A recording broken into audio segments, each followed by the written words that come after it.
Sumainyo ang Panginoon. at sumaiyo rin. Ang mabuting balita ng Panginoon ayon kay San Juan. Papuri sa iyo, Panginoon. Noong panahong iyon, muling napakita sa Jesus sa mga alagad sa tabi ng lawa ng Tiberias. Ganito ang pangyayari.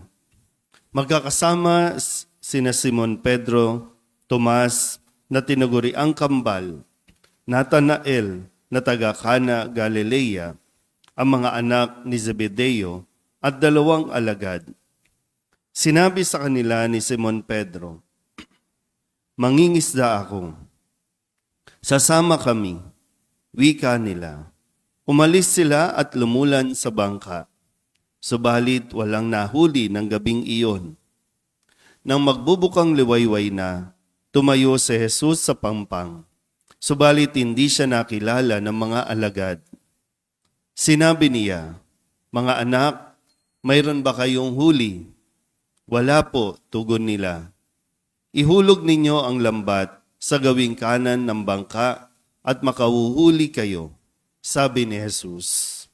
Inihulog nga nila ang lambat at hindi nila ito mahila sa dami ng huli. Sinabi kay Pedro ng alagad na minamahal ni Jesus, "Ang Panginoon iyon." Na marinig ito ni Simon Pedro, siya'y nagsuot ng damit sapagkat hubad siya at tumalon sa tubig. Ang kasama niyang mga alagad ay sumapit sa pampang, sakay ng munting bangka. Hila-hila ang lambat na puno ng isda. Hindi sila gaanong kalayuan sa pampang, mga 90 metro lamang. Pag-ahon nila sa pampang ay nakakita sila roon ng mga baga na may isdang nakaihaw at ilang tinapay.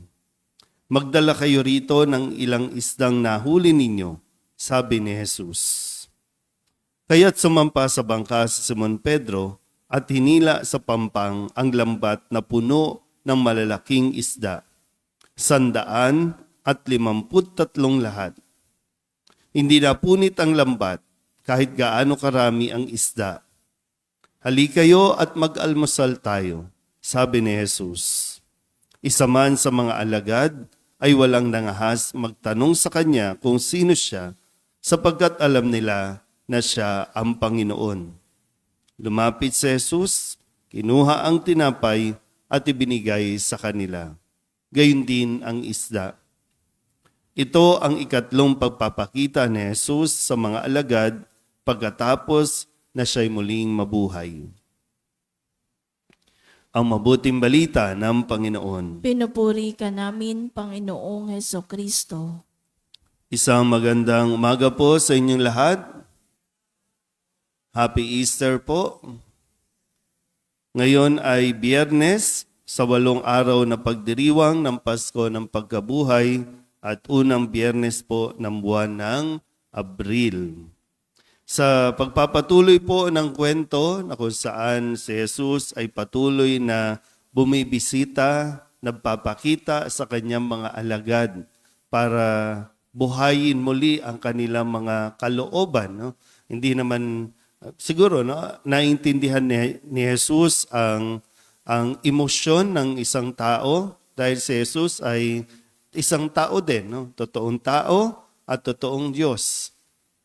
Yung kanyang kamatayan ay nagpapatunay na siya po ay tao. At yung kanya namang pagkabuhay ay nagpapahayag ng kanyang tunay na pagka-Diyos. At dito po, no, mas subukan natin na tingnan din kung ano ang nais na iparating ni Jesus sa atin sa kanya pong pagpapakita sa mga alagad. Ikatlong pagpapakita na ni Jesus ito. So, ibig sabihin, mayroon ng naunang dalawa na nagpakita si Jesus. Pero sabi dito sa kwento, matapos yung huling pagpapakita, no, yung pakikipag-usap ni Jesus sa kanila, no, yung pangalawa ay yung nagpakita siya doon sa kung nasaan sila, no, sa silid, kung nasaan sila, at ang sabi nga ni Jesus, sumainyo ang kapayapaan. No? Pagkatapos nun, ang sumunod na kwento, sabi ni Pedro, dahil nga si Pedro ang medyo tinitingala na at sinusundan na ng mga alagad. Kung ano sabihin ni Pedro bilang tagapamuno, yun ang gagawin ng kanyang mga kasama. So na umaayon na ito sa kanya. Sabi ni Pedro, mangingisda ako. Matapos to na magpakita si Jesus. At ang sabi ni Jesus, umaalala nyo po, no? Umayo din kayo, idalhin ninyo ang mabuting balita, yung pagsisisi at kapatawaran ng mga kasalanan ay ipahayag din ninyo. Yun yung binigay na bilin ni Jesus doon sa huli niyang pagpapakita. Pero dito, sabi ni Pedro, mangingisda ako. Nagbalik sila sa dati nilang trabaho. Di ba marami sa kanila mangingisda?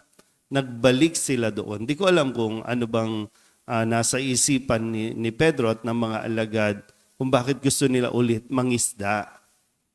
Pero sa kalaunan, sabi nga magdamag silang walang nahuli. Kahit gaano sila ka-eksperto, kagaling, wala silang nahuli. Maliban na lang nung magsalita muli si Jesus sa kanila at sundin nila kung saan dapat ihulog ang lambat, doon sila nakahuli. So, tingnan natin yung aspetong ito. No? Sabi kasi, mangingisda ako. Parang di ba, ang madalas ko pong sinasabi, no? Ang mensahe ng pagkabuhay ay magdulot din nawa sa atin ng panibagong perspective o pagtingin sa sitwasyon na kung ano man ang kinalalagyan natin. Ano man yung katayuan natin, dahil sa diwa ng Pasko ng pagkabuhay, magkaroon tayo ng, yung mindset natin, mabago din. Kasi, di ba, kung may iwan lang doon sa pagpapahirap, pagpapakasakit, pagkamatay, at yun lang yung titinan mo, magagalit ka lang talaga. Pero si Kristo, nagpapasalamat pa kasi kailangan mangyari yon. Kailangan maranasan niya ang lahat ng hirap na iyon. Kaya nang mabuhay, yung tinuturo niya sa atin, tagumpay yun eh. Nagtagumpay siya. So ngayon, balik tayo dito sa mga alagad. Mangingisda ako. Iba yung mangingisda ako na gawain, manghuhuli ako ng isda, kesa doon sa mangingisda ako. Di ba, no? Nagkakaroon ng pagbabago. No? Mangingisda ako, kesa doon sa mangingisda ako.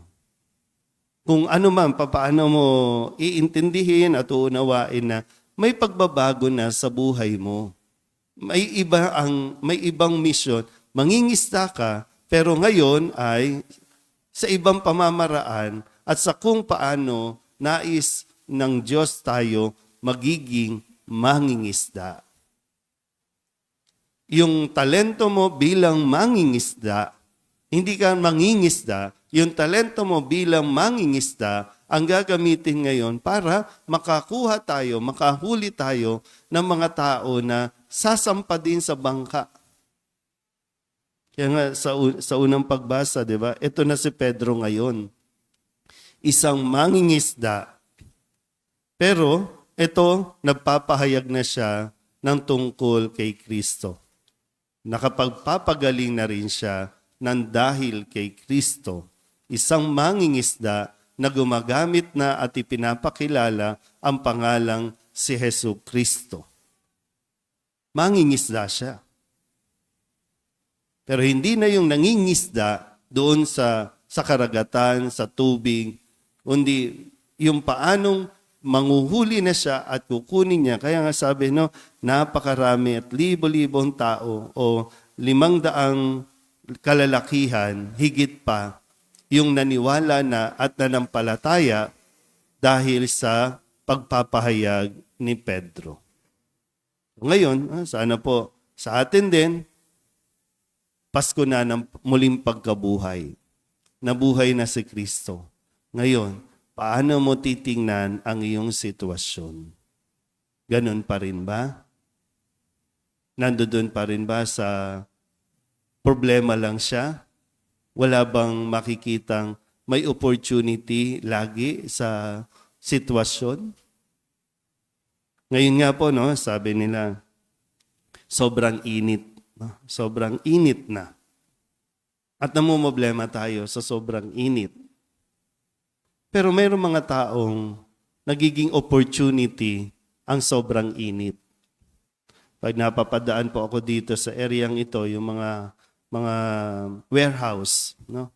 Warehouse ng mga negosyante. Para sa kanila opportunity ito. Bumibenta sila ng maraming inflatable swimming pool. Kumikita sila. Nung nag-COVID, akala natin puro problema.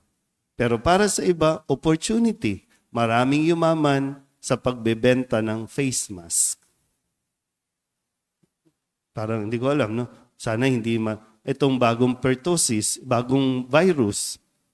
Yung iba nag-iisip na ng opportunity. Paano magagamit itong virus na ito para kumita? Kaya lang, yung iba nga, dahil nga sa mindset, naku, kawawa naman tayo, magugutom na naman tayo, no? Wala na naman pasok. So yung mindset, so, baunin natin, no? Kung ano ang ninanais ni Jesus na pagbabago na dapat nating ginagawa sa bawat mga kabiguan, mga pagbagsak, no, na naranasan natin na hindi lang dapat maiwan doon. Babangon tayo, dala-dala yung panibagong pag-asa, dala-dala yung bagong pananaw natin sa buhay. Amen?